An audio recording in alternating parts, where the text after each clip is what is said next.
The friend. Jessica loved her son, Ethan, more than anything in the world. He was bright and imaginative, often lost in his own world of make-believe. When he began talking about an imaginary friend named Charlie, Jessica found it charming, smiling as Ethan animatedly described their adventures.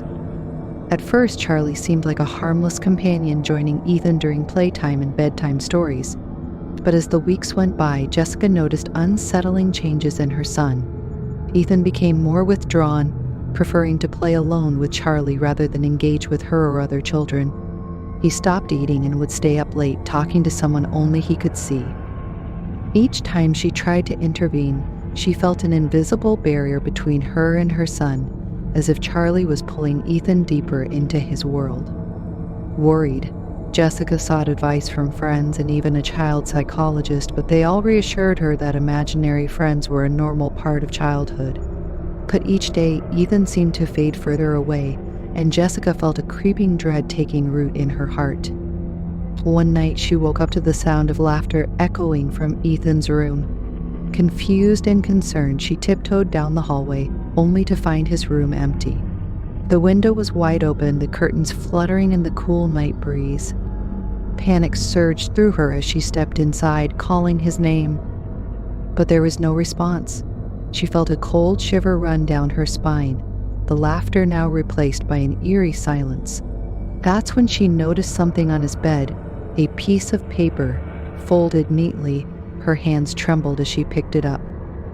The note read, "He's mine now." Terror gripped her as she felt a suffocating darkness closing in. Jessica sprinted back to the hallway, calling for Ethan once more, her voice cracking with desperation. She frantically searched the house, calling his name until her voice was hoarse, but he was nowhere to be found. Just then, she felt a chilling presence behind her. She turned slowly, and there stood Charlie, a childlike figure, with a wide, unsettling smile stretching across its face. "Charlie, where is Ethan?" Jessica demanded, her voice shaking. "He's with me, we're playing forever," Charlie replied, its voice a haunting melody that sent chills down her spine. Jessica stepped back, her mind racing. She demanded Charlie to let Ethan go. But Charlie only laughed, a sound that echoed like glass breaking, reverberating through the walls.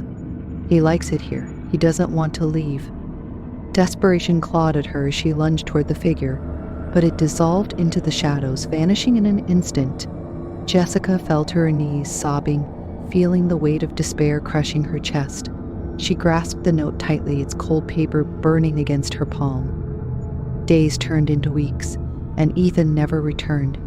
Each night, she felt the weight of Charlie's presence in the house, an oppressive force lurking in the shadows. The laughter that once filled her home faded into silence, replaced by an unbearable emptiness. In her grief, Jessica sought help, but no one could find him. They insisted he was just a lost child, and the police eventually stopped looking. One stormy night, as rain battered the windows, she heard laughter again, a sweet, innocent sound mixed with the sinister whisper of Charlie. Heart pounding, she rushed toward Ethan's room, her resolve hardening. The room was dark, but there, in the corner, stood Ethan, his face pale and eyes wide, yet his body still. Jessica called out to her son, rushing toward him, but the shadows loomed, wrapping around him like tendrils. Charlie's laughter filled the room, a cacophony of echoes that drowned out her pleas, a malicious glee threading through its voice. In that moment, she realized the terrible truth. The bond between Charlie and Ethan was far stronger than she could ever comprehend. Ethan, still and smiling, was forever trapped in Charlie's world, a haunting reminder of the cost of imagination gone too far.